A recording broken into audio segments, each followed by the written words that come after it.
Bagaimana kabarnya anak-anak? Sehat semua kan? Semoga sehat selalu ya dan tetap semangat mengikuti pembelajaran kita pada kali ini. Untuk memulai pembelajaran kita kali ini, mari kita berdoa terlebih dahulu. Berdoa menurut agama dan kepercayaan masing-masing. Berdoa mulai.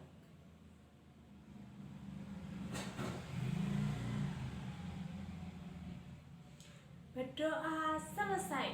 Amin. Nah, kemarin kita telah belajar mengenai teks eksplanasi. Dan pada pertemuan kali ini, kita akan belajar mengenai buku non-fiksi. Ini dia tujuan pembelajaran kita kali ini.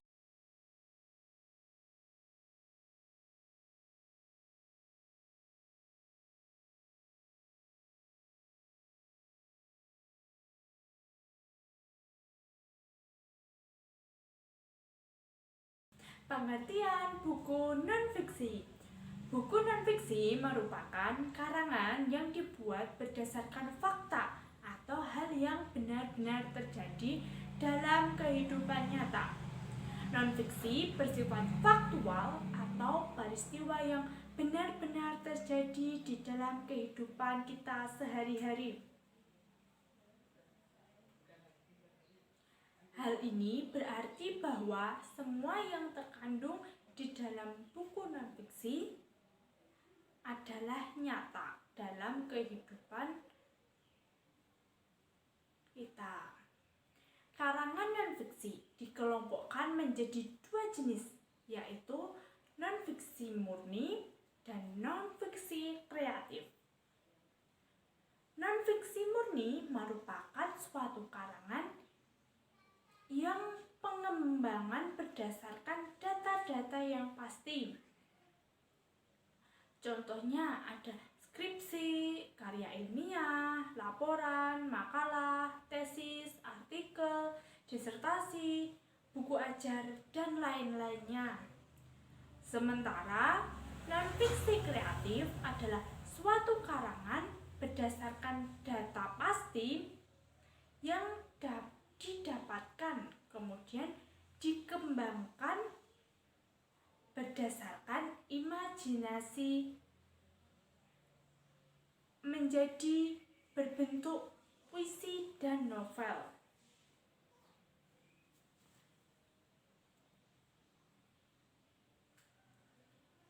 Selanjutnya yaitu jenis-jenis buku non-fiksi. Yang pertama yaitu buku biografi. Pasti semua sudah tahu kan apa itu buku biografi? Ya, buku biografi adalah buku yang berisi riwayat hidup seseorang. Buku itu ditulis untuk mendokumentasikan peristiwa penting yang dialami seseorang. Tentu, buku biografi ditulis agar dapat menginspirasi pembacanya. Sehingga tak jarang tokoh-tokoh yang pentinglah yang dijadikan tokoh dalam buku biografi. Yang kedua yaitu buku pendamping. Buku pendamping adalah buku yang berfungsi untuk mendampingi buku utama. Biasanya buku pendamping disebut pula buku pengayaan. Jadi, buku pengayaan biasanya ditulis setelah ada buku utama. Sebagai contoh, buku pengayaan untuk anak sekolah. Kegiatan pembelajaran itu masih bersifat umum. Jadi, buku pembelajaran memerlukan buku pendamping. Kenapa kok diperlukan buku pendamping? Hal itu untuk menjelaskan buku utama. Karena ada beberapa bagian dari buku utama yang tidak bisa dijelaskan dalam buku utama. Hal ini disebabkan oleh space atau pedoman penulisan buku utama tersebut. Yang ketiga yaitu buku literatur. Buku literatur adalah buku yang berfungsi berfungsi sebagai rujukan kajian keilmuan. Buku literatur sering juga disebut diktat atau buku kuliah. Buku literatur sering ditulis berdasarkan penelitian.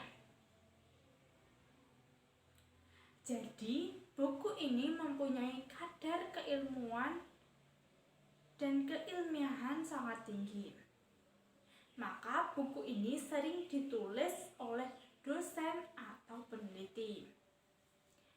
Jenis yang keempat yaitu buku motivasi.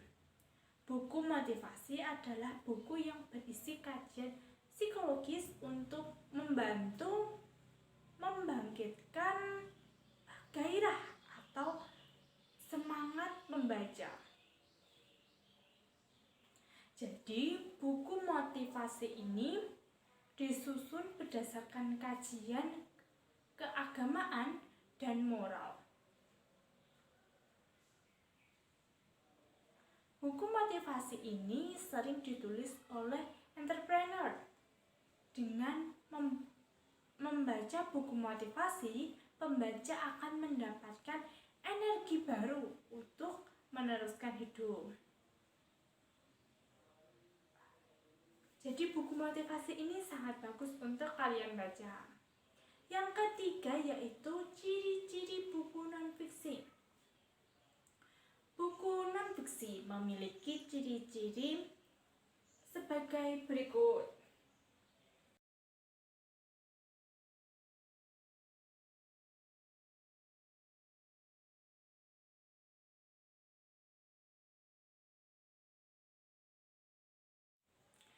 Ada beberapa jenis butir penting yang bisa kalian peroleh dari buku. Di antaranya yang pertama yaitu gagasan atau ide pokok pada buku. Ide pokok adalah ide atau gagasan yang menjadi pokok pengembangan paragraf. Ide pokok ini terdapat di dalam kalimat utama. Nama lain dari ide pokok ini adalah gagasan utama. Atau bisa juga ada yang menyebut gagasan pokok. Dalam satu paragraf hanya ada satu ide pokok. Kalimat utama adalah kalimat yang di dalamnya terdapat ide pokok paragraf. Kalimat utama ini dijelaskan oleh kalimat-kalimat lain dalam paragraf tersebut. Butir penting berikutnya yaitu fakta.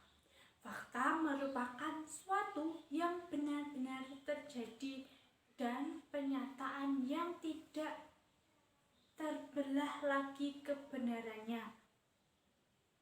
Jadi kalimat yang berisi fakta merupakan kalimat yang ditulis berdasarkan kenyataan, peristiwa, suasana yang benar-benar terjadi dan objektif. Sedangkan opini merupakan sikap, pandangan atau tanggapan seseorang terhadap suatu fakta dan keberadaannya itu adalah relatif. Poin penting berikutnya yaitu pendapat.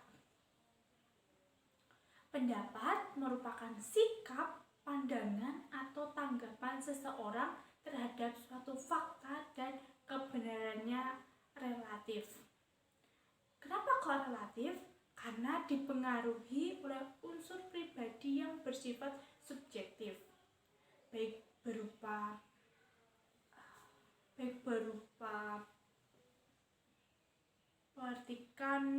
kritikan maupun saran-saran. Opini disebut juga gagasan atau argumentasi. Yang selanjutnya yaitu pengetahuan. Teks normatif merupakan teks yang menyajikan seluruh isinya berdasarkan data dan fakta. Oleh karena itu, kebenaran dan isi teks non-fiksi bersifat absolut.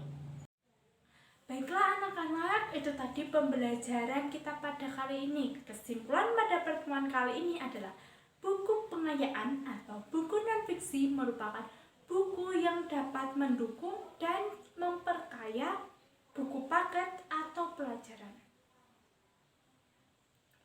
Non-fiksi artinya ditulis dengan mengikuti aturan dan ketentuan penulisan buku ilmiah. Buku ilmiah itu memiliki ciri-ciri, yaitu menggunakan bahasa formal, sifat kata denotatif berdasarkan fakta, tulisan berbentuk ilmiah populer, pengembangan dari temuan yang sudah ada. Di samping ciri-ciri penulisannya, buku non-fiksi juga terdiri atas berbagai jenis. Apa aja ya tadi? Ya, tadi ada buku biografi, buku motivasi, buku literatur, buku pendamping. Ya, itu tadi. Bukti penting yang dapat kalian peroleh yaitu ada gagasan atau ide pokok pada buku. Yang kedua yaitu fakta. Yang ketiga pendapat. Yang keempat pengetahuan. Untuk menambah pemahaman kalian, Ibu memberikan tugas ya.